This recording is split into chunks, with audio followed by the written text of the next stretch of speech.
الحمدللہ رب العالمین والصلاة والسلام علی سید الانبیاء والمرسلین اما بعد فاعوذ باللہ من الشیطان الرجیم بسم اللہ الرحمن الرحیم۔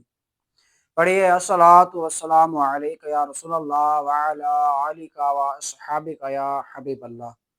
ناظرین کرام السلام علیکم ورحمۃ اللہ وبرکاتہ۔ سامعین حضرات، یہ جو ابھی واقعہ بیان کروں گا یہ 5 وقت کے نماز کی پابندی کرنے والوں کے لیے ایک ایمان افروز واقعہ ہے۔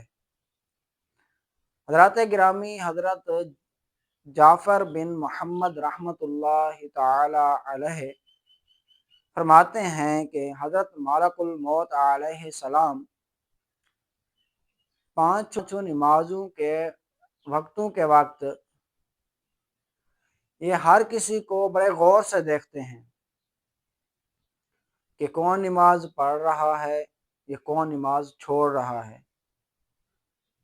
سامعین کرام، جب کسی کی موت کا وقت قریب آتا ہے، اگر جو نماز پڑھنے والا ہو، 5 وقت کی نماز کی پابندی کرنے والا ہو، حضرت ملک الموت علیہ السلام اس کے قریب ہو جاتے ہیں، اور جو شیطان ہوتا ہے اس کے قریب جو اسے گمراہ کرنے کی کوشش کر رہا ہوتا ہے وقت نزا، تو اس انتہائی کٹھن مرحلہ میں، لمحے میں، حضرت ملک الموت مومن بندے کو کلمہ طیبہ کی تلقین کرتے ہیں۔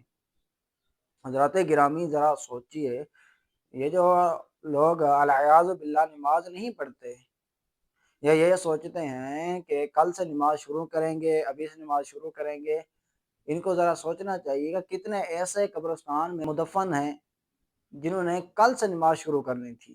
عزیزان محترم، یہ اپنی زندگی کے ان دنوں کو غنیمت جانیے اور ابھی سے توبہ کیجیے اور 5 وقت کی نماز پڑھیے۔